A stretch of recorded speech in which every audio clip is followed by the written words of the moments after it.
नमस्कार दोस्तों, स्वागत है आपका अपने ही यूट्यूब चैनल नीतीश स्टडी में। तो दोस्तों, आज की इस वाली वीडियो में हम लोग पढ़ेंगे जीके जीएस का 20 अति महत्वपूर्ण प्रश्न, जो सभी प्रश्न सिलेक्टेड है और किसी ना किसी एग्जाम में पूछा गया है। तो दोस्तों, इसीलिए आपको वीडियो को शुरू से लेकर पूरा अंत तक देखना है, क्योंकि यहाँ पर हमने 20 प्रश्न को कवर किया है। और चलिए आज की वीडियो को शुरू करते हैं।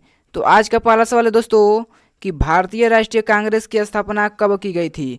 तो आपको यह देखना है कि भारतीय राष्ट्रीय कांग्रेस की स्थापना 1885 ईस्वी में की गई थी। ठीक है, भारतीय राष्ट्रीय कांग्रेस की स्थापना 1885 ईस्वी में की गई थी। तो पहला प्रश्न का बिल्कुल सही जवाब हो जाएगा आपका ऑप्शन नंबर सी। दोस्तों, अगर आपको किसी भी प्रश्न का उत्तर पहले से आता होगा तो वीडियो कमेंट बॉक्स में जरूर बताइएगा। ठीक है, अगला सवाल है दोस्तों, जलियांवाला बाग हत्याकांड किस दिन घटित हुआ था। जलियांवाला बाग हत्याकांड किस दिन घटित हुआ था। तो आपको यह देखना है कि 13 अप्रैल 1919 ईस्वी को। ठीक है, 13 अप्रैल 1919 ईस्वी को जलियांवाला बाग हत्याकांड घटित हुआ था। तो दूसरा प्रश्न का बिल्कुल सही जवाब हो जाएगा आपका ऑप्शन नंबर बी। चलिए अगला सवाल देखते हैं। अगला सवाल है दोस्तों, खिलाफत आंदोलन के संस्थापक कौन थे। खिलाफत आंदोलन के संस्थापक कौन है। तो आपको याद रखना है दोस्तों कि खिलाफत आंदोलन के संस्थापक अली बंधु है। ठीक है, अली बंधु जो है दोस्तों खिलाफत आंदोलन के संस्थापक है। तो इस प्रश्न का बिल्कुल सही जवाब हो जाएगा आपका ऑप्शन नंबर सी।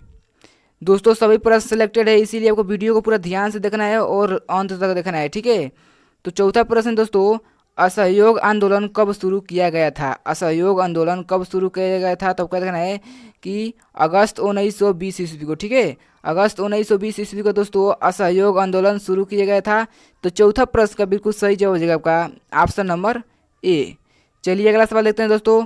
दोस्तों, अगर हमारे चैनल पर नए हैं तो चैनल को सब्सक्राइब कर लीजिएगा और वीडियो को भी लाइक कर लीजिएगा। पांचवा सवाल है दोस्तों कि सविनय अवज्ञा आंदोलन कब शुरू किया गया था। सविनय अवज्ञा आंदोलन कब शुरू किया गया था। तो आप कहते हैं कि 12 मार्च 1930 ईस्वी को। ठीक है, 12 मार्च 1930 ईस्वी को सविनय अवज्ञा आंदोलन शुरू किया गया था। ठीक है, तो पांचवा प्रश्न का बिल्कुल सही जवाब हो जाएगा आपका ऑप्शन नंबर बी। चलिए दोस्तों, अगला सवाल देखते हैं। अगला सवाल है कि प्रथम गोलमेज सम्मेलन किस स्थान पर आयोजित किया गया। प्रथम गोलमेज सम्मेलन किस स्थान पर आयोजित किया गया। तो आपको याद रखना है कि लंदन में। ठीक है, लंदन में दोस्तों प्रथम गोलमेज सम्मेलन आयोजित किया गया था। तो छठवां प्रश्न का बिल्कुल सही जवाब हो जाएगा आपका ऑप्शन नंबर बी। चलिए दोस्तों, अगला सवाल देखते हैं। अगला सवाल है गांधी इरविन समझौता कब हुआ था। गांधी इरविन समझौता कब हुआ था। तो आपको याद रखना है कि 5 मार्च 1931 ईस्वी को। ठीक है, 5 मार्च 1931 ईस्वी को दोस्तों गांधी इरविन समझौता हुआ था। तो इस प्रश्न का बिल्कुल सही जवाब हो जाएगा आपका ऑप्शन नंबर सी। चलिए अगला सवाल देखते हैं दोस्तों। अगला सवाल है दोस्तों कि मोहम्मद अली जिन्ना ने पाकिस्तान की मांग किस वर्ष की थी। दोस्तों, यहाँ पर ये नहीं होगा, यहाँ पर आपको मांग लिख देते हैं। ठीक है, यहाँ पर ये होगा दोस्तों, मोहम्मद अली जिन्ना ने पाकिस्तान की मांग किस वर्ष की थी। तो दोस्तों आपको याद रखना है कि 8वां प्रश्न का बिल्कुल सही होगा ऑप्शन नंबर बी। ठीक है, मोहम्मद अली ने पाकिस्तान की मांग 1940 ईस्वी में की थी। तो दोस्तों इस प्रश्न का बिल्कुल सही जवाब हो जाएगा आपका ऑप्शन नंबर बी। चलिए दोस्तों, अगला सवाल देखते हैं। अगला सवाल है भारत की संविधान सभा के किसके तहत गठित की गई है। भारत की संविधान सभा किसके तहत गठित की गई है। तो आपको ये देखना है कि कैबिनेट मिशन योजना के तहत। ठीक है, कैबिनेट मिशन योजना के तहत भारत की संविधान गठित की गई है। तो 9वां प्रश्न का बिल्कुल सही जवाब हो जाएगा आपका ऑप्शन नंबर बी। ठीक है, चलिए अगला सवाल देखते हैं दोस्तों। 10वां प्रश्न। 10वां सवाल है माउंटबेटन योजना किस वर्ष प्रस्तावित की गई थी। माउंटबेटन योजना किस वर्ष प्रस्तावित की गई थी। तो आपको याद रखना है कि 1947 ईस्वी में। ठीक है, 1947 ईस्वी में दोस्तों माउंटबेटन योजना प्रस्तावित की गई थी। तो 10वां प्रश्न का बिल्कुल सही जवाब हो जाएगा आपका ऑप्शन नंबर डी। चलिए अगला सवाल देखते हैं। दोस्तों, अभी तक आपने चैनल को सब्सक्राइब नहीं किया तो चैनल को सब्सक्राइब कर लीजिएगा और वीडियो को भी लाइक कर लीजिएगा। ठीक है, 11वां सवाल है दोस्तों कि भूदान आंदोलन किसके द्वारा शुरू किया गया था। भूदान आंदोलन किसके द्वारा शुरू किया गया था। तो आपको याद रखना है कि विनोबा भावे द्वारा। ठीक है, विनोबा भावे द्वारा भूदान आंदोलन शुरू किया गया था। ठीक है, तो 11वां प्रश्न का बिल्कुल सही जवाब होगा आपका ऑप्शन नंबर ए। अगला सवाल है दोस्तों कि पूरा सार्वजनिक सभा की स्थापना किसके द्वारा की गई है। पूरा सार्वजनिक सभा की, चलिए दोस्तों अगला सवाल देखते हैं। अगला सवाल है दोस्तों, पूरा सार्वजनिक सभा की स्थापना किसके द्वारा की गई है। पूरा सार्वजनिक सभा की स्थापना किसके द्वारा की गई है, तो आपको याद रखना है कि मोहम्मद गोविंद रनाडे के द्वारा। ठीक है, तो इस प्रश्न का बिल्कुल सही जवाब होगा आपका ऑप्शन नंबर सी। चलिए अगला सवाल देखते हैं। लखनऊ समझौता कब हुआ था। लखनऊ समझौता कब हुआ था, तो आपको याद रखना है कि 1916 ईस्वी में। ठीक है, 1916 ईस्वी में लखनऊ समझौता हुआ था। तो 13वां प्रश्न का बिल्कुल सही जवाब होगा आपका ऑप्शन नंबर सी। चलिए दोस्तों अगला सवाल देखते हैं।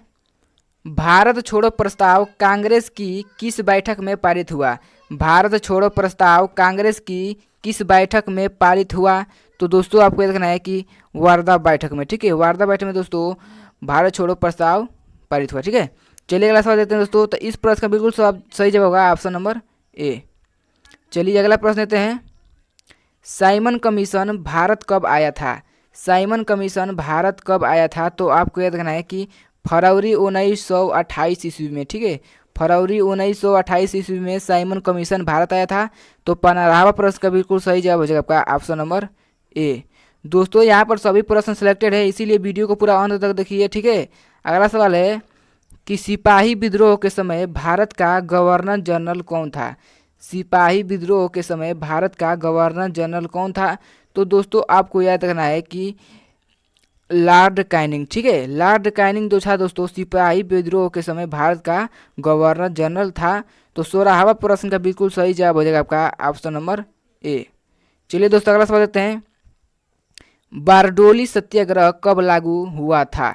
बारडोली सत्याग्रह कब लागू हुआ था, तो आपको याद रखना है 1928 ईस्वी में। ठीक है, 1928 ईस्वी में दोस्तों बारडोली सत्याग्रह लागू हुआ था।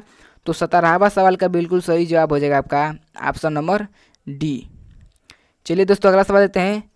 महात्मा गांधी ने भारत में सर्वप्रथम सत्याग्रह कहाँ से आरंभ किया। महात्मा गांधी ने भारत में सर्वप्रथम सत्याग्रह कहाँ से आरंभ किया, तो दोस्तों इसका उत्तर आपको वीडियो के कमेंट बॉक्स में बताना है और ये भी बताना है कि अब कितना सवाल सही हुआ है। ठीक है, तो इसका उत्तर आपको वीडियो कमेंट बॉक्स में जल्दी बता दीजिएगा। ठीक है, चलिए अगला सवाल देखते हैं। महात्मा गांधी द्वारा दांडी समुद्र तट पर नमक कानून का उल्लंघन कब किया गया। महात्मा गांधी द्वारा दांडी समुद्र तट पर नमक कानून का उल्लंघन कब किया गया था, तो आप कह रहे हैं दोस्तों कि 6 अप्रैल 1930 ईस्वी को। ठीक है, 6 अप्रैल 1930 ईस्वी को दोस्तों महात्मा गांधी द्वारा दांडी समुद्र तट पर नमक कानून का उल्लंघन किया गया था। तो 19वां प्रश्न का बिल्कुल सही जवाब होगा ऑप्शन नंबर बी। चलिए आज का लास्ट सवाल देखते हैं दोस्तों। पूना फैक्ट किस किस के बीच में हुआ था। पूना फैक्ट किस किस के बीच में हुआ था, तो दोस्तों आपको याद रखना है कि पूना फैक्ट आपको याद रखना है कि डॉक्टर अंबेडकर और महात्मा गांधी के बीच में हुआ था। ठीक है, पूना फैक्ट डॉक्टर अंबेडकर और महात्मा गांधी के बीच में हुआ था। तो 20वां प्रश्न का बिल्कुल सही जवाब हो जाएगा आपका ऑप्शन नंबर सी। तो दोस्तों इस वीडियो में इतना ही हम लोग सवाल कवर किया है। दोस्तों अगर आपको वीडियो अच्छी लगी तो वीडियो को लाइक करिएगा और हमारे चैनल पर नए हैं तो चैनल को भी सब्सक्राइब कर लीजिएगा। और चलिए मिलते हैं अगले वीडियो में, तब तक धन्यवाद।